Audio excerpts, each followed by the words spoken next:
Who was Carlo Acutis? Carlo was the 15-year-old Italian Roman Catholic teenager who will be beatified on October 10 this year, 2020, and who gained the title Servant of God in 2013, and in 2018 the title Venerable.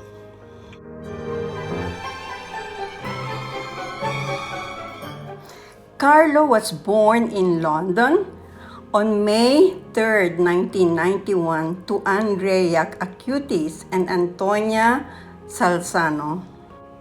Carlo's parents worked in London and Germany but moved to Milan, Italy in September 1991. Carlo's mom, Antonia, narrated, "We already saw that Carlo, from the age of 4, was very special. He was generous, obedient, and docile.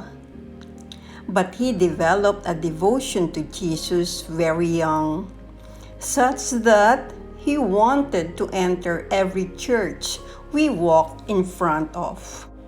Carlo's interest on Jesus at a very young age seemed to have been introduced by a Polish nanny and his nursery school.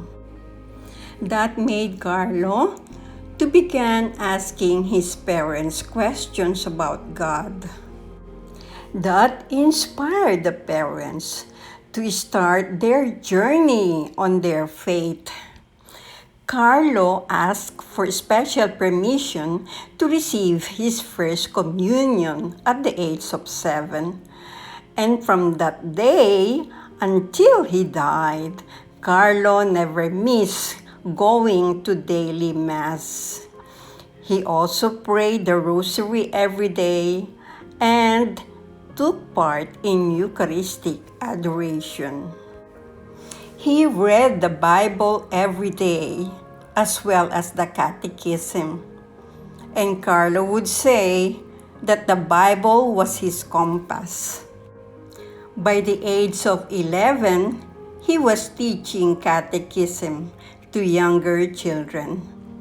Carlo began his fascination with computer programming in 1998 at the age of 7 years old.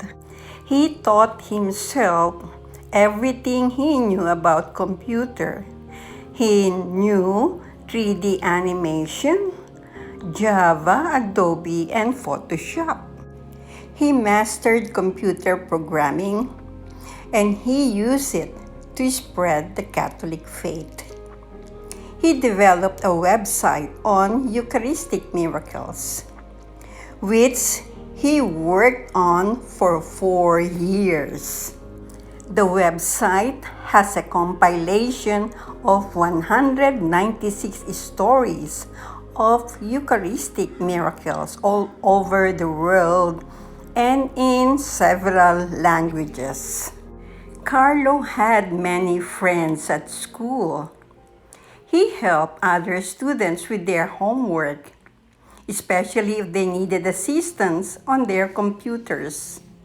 He looked out for kids who were bullied and tried to be close to those whose parents were divorcing. Whenever he saw difficulties, he would try to get involved. Carlo always lived in the presence of God.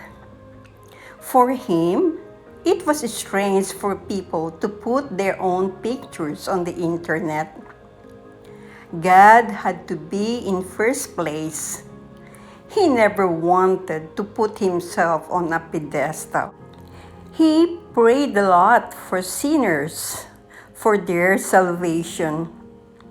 He was always making sacrifices, saying no to desserts, no to video games or films. He would meditate on hell, saying, "Do people realize what it would be like to be in hell forever? The battle is with ourselves. We have to fight to get better." Carlo was a strong devotee of Saint Francis of Assisi, which made him love the poor so much.